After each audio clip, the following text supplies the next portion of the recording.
نماز نہیں پڑھی تو قضا کر، روزہ نہیں رکھا تو قضا کر، کسی بندے کا حق دبایا ہے یا اس کو راضی کر یا پھر اس کو واپس کر، کسی بندے کی دل شکنی کی ہے تو اس کو راضی کر، کیونکہ دل بدستاور کے حج اکبر است۔ اگر حج اکبر کرنا چاہتے ہو تو مومنوں کے دلوں کو خوش کرو، قرض ادا کر کے۔ تو الغرض فرمایا کہ جو واجب ترک ہو چکے ہیں ان کو ادا کرنے کا عزم کر، جو فعل حرام ہو چکے ہیں ان سے توبہ کر، اور آئندہ وہ گناہ نہ کرنے کا عزم بالجزم کر۔ فرمایا حرام کھا کھا کے تو نے اپنے جسم پر جو گوشت پیدا کیا ہے، گوشت اگایا ہے، اور اس کو بھوک دے دے کر وہ گوشت اپنے بدن سے علیحدہ کر، اپنے آپ کو دبلا پتلا کر، تاکہ حرام کا گوشت تیرے جسم میں نظر نہ آئے، اور اللہ کی عبادت کر، مخلوق خدا کی خدمت کر۔ اس کا نام ہے استغفار۔ یہ اللہ کے نیک بندوں کا وظیفہ ہے، یہ عباد اللہ صالحین کا مقام ہے، یہ اوصیاء انبیاء کا مقام ہے۔ لہذا زید العابدین کی دعائیں دیکھیں وہ کس طرح استغفار کرتے ہوئے نظر آتے ہیں، حیدر قرار کا صحیفہ علویہ دیکھیں وہ اللہ کی بارگاہ میں کس طرح توبہ و انابہ کرتے ہوئے نظر آتے ہیں، حالانکہ وہ معصومن الخطا ہیں، عصمت کبریٰ کے تاجدار ہیں۔ وہ ہمیں بتا رہے تھے کہ گناہ ہو جائے تو توبہ کرنے کا طریقہ کیا ہے۔ صلوات پڑھو محمد و آل محمد۔ حدیث میں ہے کہ جب آدمی صحیح معنوں میں حج قرض لیتا ہے تو گناہوں سے یوں پاک ہو جاتا ہے کہ یوم ولدت امہ، جس طرح ماں کے شکم سے باہر آیا تھا، اس کے نامہ اعمال میں کوئی بدی نہیں تھی، اس کے ذمے کوئی گناہ نہیں تھا۔ جب صحیح معنوں میں حج کر کے واپس جائے تو گناہوں سے یوں ہی پاک ہو جاتا ہے۔ یہاں سوال پیدا ہوتا ہے، ایک آدمی نے کوئی قتل کیا ہے، کسی نے کوئی معاذ اللہ کسی کی عزت لوٹی ہے، کسی نے کسی کے مال پہ ڈاکہ ڈالا ہے، تو وہ گناہ بھی معاف ہو جائیں گے؟ تو میں عرض کروں گا کہ میرے دوستو، عزیزو، بزرگو، گناہ دو قسم کے ہیں۔ ایک حق اللہ ہوتا ہے، اللہ کی حق تلفی کی جائے، نماز پڑھنے میں کوتاہی ہو جائے، روزہ رکھنے میں کمی رہ جائے، باقی کوئی اللہ کی عبادت میں کوتاہی ہو جائے، اور ایک ہوتا ہے حق العباد۔ بندوں کا حق وہ ہے کہ خالق بھی اس وقت تک معاف نہیں کرتا جب تک مظلوم بول کر اپنے ظالم کو معافی نہ دے۔ لہذا کسی کا مال چرایا ہے تو یا واپس کرنا پڑے گا یا معاف کرانا پڑے گا، کسی کی عزت لوٹی ہے تو اشاروں کناروں میں اس سے معذرت کرنا پڑے گی، کسی کا اگر آدمی قتل کیا ہے تو مقتول کے وارثوں کے اپنے آپ کو جا کر حوالے کرنا پڑے گا کہ میں تمہارا مجرم ہوں، چاہو تو مجھے قتل کر دو، کہ چاہو تو مجھے معاف کر دو۔ جب آدمی جھک جاتا ہے تو اللہ بھی بندوں کے دل میں پھر رحم پیدا کر دیتا ہے۔ لہذا توبہ صحیح کرنے کا یہی طریقہ ہے۔ تو میں مختصر لفظوں میں عرض کروں گا کہ اگر آدمی حج پہ جب آئے پھر حج سے واپس جائے تو آدمی کے اندر تبدیلی پیدا ہونی چاہیے۔ ایسا نہ ہو کہ لوگ کہے جی ایک آدمی داڑھی نہیں رکھتا تھا، کہنے لگے داڑیاں رکھنے والے بڑے کرتوت کرتے ہیں، دوسرا حج نہیں کرتا تھا، جی حاجی بڑے پاجی ہوتے ہیں۔ اور اللہ کے بندے، داڑھی تو نہیں کہتی تو نہ کر، کہ نہ حج کہتی ہے کہ تو گناہ کر۔ حج بھی آدمی کو لج رکھتی ہے کہ آدمی گناہ سے بچے تاکہ میری وجہ سے حاجی بدنام نہ ہو جائیں۔ یہ داڑھی بھی آدمی کو آمادہ کرتی ہے کہ داڑھی رکھ کے برا کام نہ کر، ورنہ داڑھی بدنام ہو جائے گی۔ تو لہذا ہمیں چاہیے ایسے حاجی بن کے جائیں کہ دنیا مثال دے کہ حاجی بننا ہے تو پرانے کی طرح بنو. حج سے پہلے کیسا تھا کہ حج کے کرنے کے بعد اس کے اندر کیسی تبدیلی آ گئی. ہمارے اندر تبدیلی آنی چاہیے، ہمارے رہن میں، ہمارے سہن میں. تو عبادت کی بات کتنا ٹائم رہتا؟ 12 بج رہے میں 5-6 منٹ ہیں. میرے پاس گھڑی نہیں ہے، اس لیے میں نے مولانا سے پوچھا اس کا معنی یہ وارننگ ہے کہ اپنے ایمان کو مختصر کرو.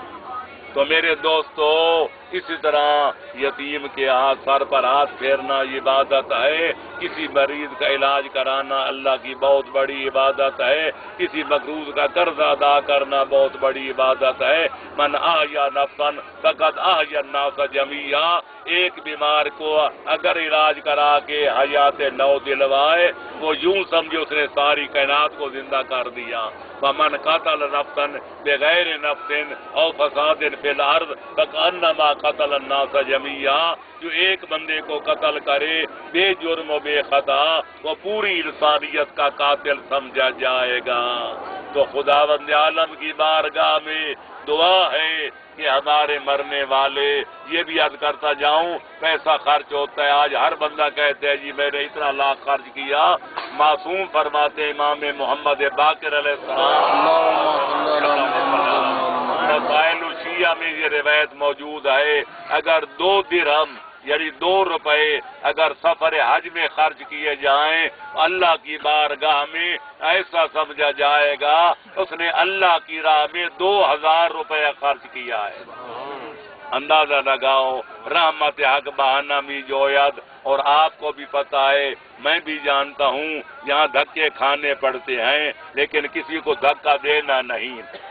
لوگوں کی نظریں تیز دیکھنی پڑتی ہیں، لوگ اس بات پر غصے ہوتے ہیں، لیکن آپ نے کسی کو نیلی پیلی آنکھیں دکھانی نہیں. اس لیے کوئی دھکا دے اس کو دھکا نہ دو، کوئی برا بھلا کہے اس کو معاف کر دو. بخش دو گر خطا کرے کوئی، نہ کہو گر برا کہے کوئی. کون ہے جو نہیں حاجت مند، کس کی حاجت روا کرے کوئی. صلوات پڑھے محمد و آل محمد. حضرت امام حسن اور امام حسین علیہ السلام نے 25 حج پیدل چل کے کیے تھے، جس میں وقوف عرفات بھی شامل ہے. 25 پیدل چل کے. آپ جانتے ہیں کہ 7-8 گھنٹے لگتے ہیں، بس پر آدمی سوار ہوتے ہیں مکے مدینے کے درمیان. تو مولا کئی دنوں میں یہ سفر طے کرتے تھے. سواریاں ساتھ ہوتی تھی لیکن مولا سوار نہیں ہوتے تھے. لوگوں نے وجہ پوچھی، مولا آپ سواریوں پہ سوار کیوں نہیں ہوتے؟ فرمایا اللہ سے شرم آتی ہے. اس کے گھر کی زیارت کے لیے جائیں اور گھوڑوں پہ سوار ہو کے جائیں. پھر سائل نے پوچھا مولا اگر سوار نہیں ہونا تو سواریاں ساتھ کیوں لے جاتے ہیں؟ فرمائے اس لیے لے جاتے ہیں کوئی کوتاہ اندیش مخالف یہ نہ سمجھے ہم مجبوراً پیدل چل رہے ہیں کہ سواری ملتی نہیں. سواری ہے پر سوار نہیں ہوتے. لیکن افسوس سے کہنا پڑتا ہے امام کا 26واں حج تھا.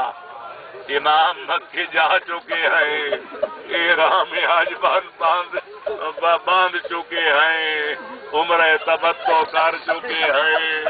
اب چاہتے تھے کہ طواف جائے مکے آئیں اور آ کر یہاں عرفات پہ آئیں اور نانی کو آ کر وقوف عرفات کرے، لیکن ظالموں نے ایسے حالات پیدا کر دیے کہ امام کو اپنے حج تمتع کا احرام عمرہ مفردہ کے ساتھ بدلنا پڑا.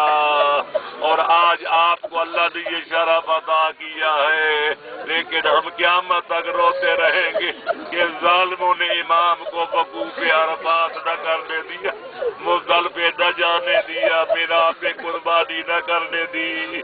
یہی وجہ ہے کہ ہم تو یہاں جناب اسماعیل اور ابراہیم کی تقلید و تاثیر میں یہاں بکرے ذبح کرتے ہیں، پر امام نے میدان کربلا میں جا کر کئی عباس جیسے بھائی کی قربانی پیش کی.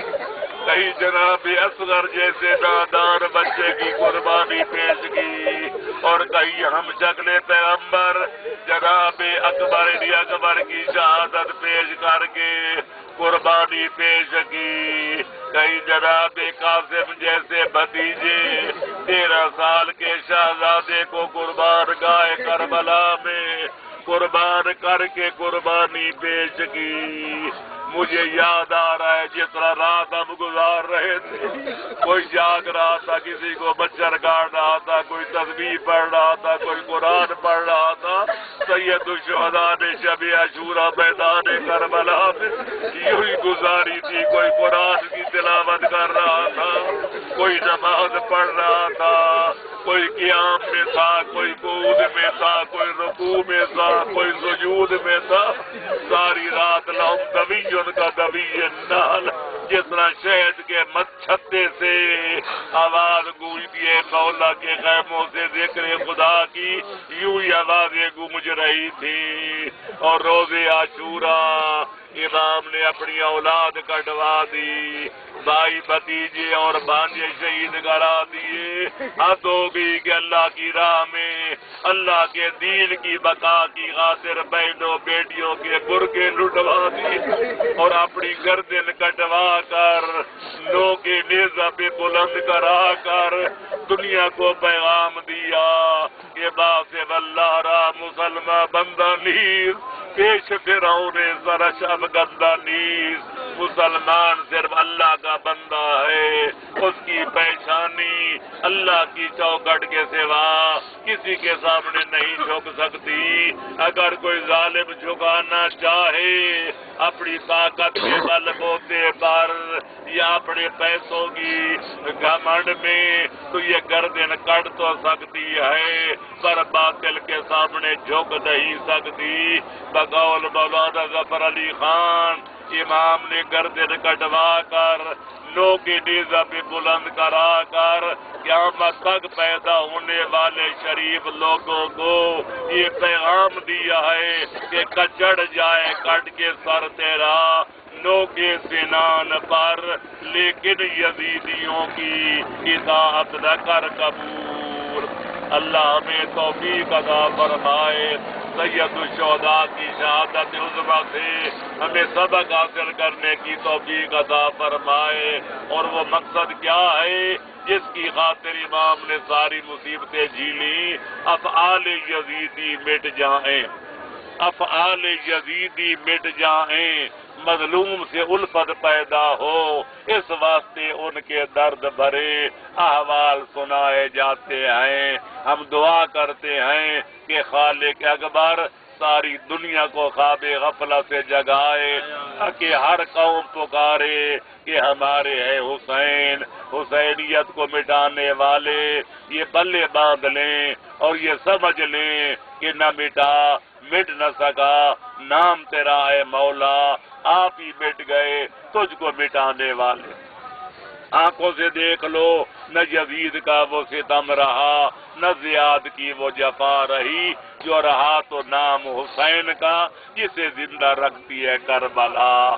انشاءاللہ یہ قیامت تک نام زندہ رہے گا، نہ آج تک حسینیت کا پرچم جھکا ہے نہ قیامت تک جھکے گا۔ ہماری دعا ہے کہ اللہ بارویں لال ولایت کو جلد اذن ظہور عطا فرمائے تاکہ دنیا میں حق کا بول ہمیشہ کے لیے بالا ہو جائے اور باطل کا منہ ہمیشہ کے لیے کالا ہو جائے۔ انشاءاللہ انہم یرونہ بعیدا ونراہ قریبا، وہ دن قریب ہیں کہ جب بارویں لال ولایت آئے گا، اپنے جد امجد کا دین پھیلائے گا، کفر و شرک و نفاق مٹائے گا اور حق کا بول اس طرح بالا کرے گا کہ دنیا میں حق کے سوا باطل کا نہ نام نظر آئے گا نہ نشان نظر آئے گا۔ وآخر دعوانا ان الحمدللہ رب العالمین۔ زحمت کر کے نہیں روتی آنکھوں